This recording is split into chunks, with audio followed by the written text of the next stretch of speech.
আসসালামু আলাইকুম। আশা করি সবাই ভালো আছেন। আজকে একটি নতুন ভিডিও নিয়ে আসলাম। অ্যাকচুয়ালি নতুন ভিডিও না, এটা আমার কোনো একটা ক্লাসের পার্ট ছিল। ক্লাসে আমি অ্যাক্রিলিকে বার্ড আঁকা শেখাচ্ছিলাম। সেই ভিডিওটা রিসেন্টলি আসলে বেশ কিছু কাজের ব্যস্ততার কারণে আমার নতুন কোনো ভিডিও আসছে না। তবে আমি চেষ্টা করছি টুকটাক করে কিছু ক্লাস মোমেন্টস আপনাদের সাথে শেয়ার করার জন্য।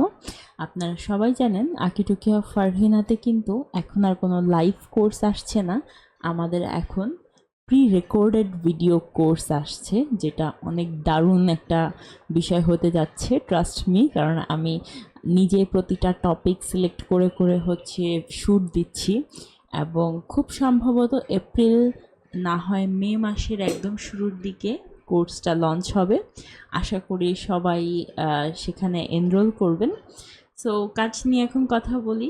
শালিক পাখিটা আমি ফার্স্টে ড্রয়িং করে খুব বেসিক কিছু কালার নিয়েছিলাম প্যালেটে, যেমন burnt sienna, black, Prussian blue, lemon yellow, yellow ochre, chrome yellow, এবং শালিক পাখির রং যেটা হয় আসলে।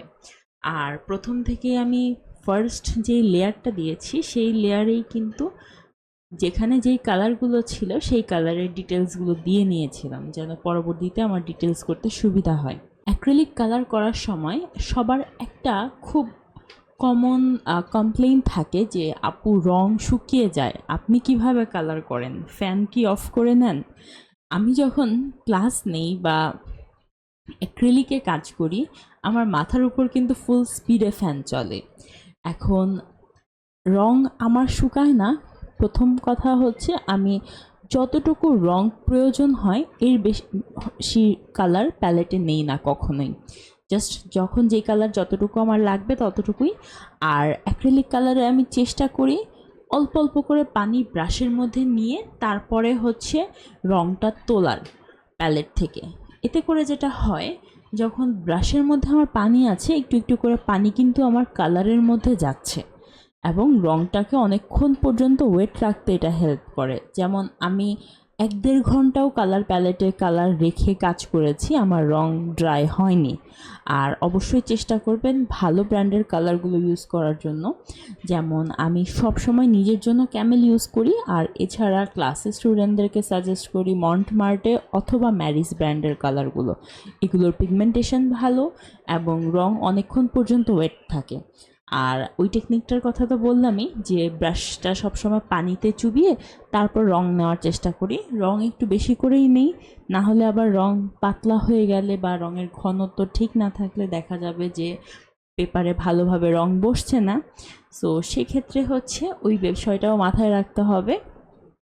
আর সবসময় অবশ্যই চেষ্টা করবেন যেন একবারে বসে যতটুকু কালার আমাদের প্রয়োজন ঠিক ততটুকু কালার প্যালেটে নিয়ে বাকিটা রেখে দিতে। লাগলে বারবার কালার ঢালেন প্যালেটে, কিন্তু একবারে অনেক রং ঢেলে আসলে ড্রাই করে ফেলার কোনো মানে হয় না। সো আমিও সবসময় সেটাই করি। আর প্যালেটে চেষ্টা করি মাঝে মাঝে পানির একটা স্প্রে করার জন্য, এতে করেও রঙগুলো অনেক দীর্ঘ সময় পর্যন্ত ঠিকঠাকভাবে কাজ করে। আর অবশ্যই অ্যাক্রিলিক কালার করার ক্ষেত্রে সেটা ক্যানভাস প্যাডে করেন অথবা ক্যানভাসে করেন, জেসো দিয়ে নেবেন মাস্ট। কারণ জেসো দিলে যেটা হয়, খুব বেশি রং শোষণ করে না কাগজ বা ক্যানভাস, এবং প্রথম লেয়ারেই রংটা খুব ভালোভাবে ঠিকঠাক মতো কাগজে বসে। যাই হোক, অনেকক্ষণ কথা বলতে বলতে আমি আমার ড্রয়িংয়ের একদম শেষ পর্যায়ে চলে এসেছি। এখন জাস্ট ফিনিশিং কিছু টাচ দিচ্ছি। আর আপনাদের সবাইকে আবারও মনে করিয়ে দিতে চাই যে আমার কিন্তু প্রি রেকর্ডেড কোর্স খুব শীঘ্রই আসছে, এবং প্রি রেকর্ডেড কোর্সে আপনারা যেই সাপোর্টগুলো পাবেন, আশা করি এতে করে আপনাদের শিল্পী হওয়ার জার্নিটা অনেক সুন্দর হবে। সবাই ভালো থাকবেন। আল্লাহ হাফেজ।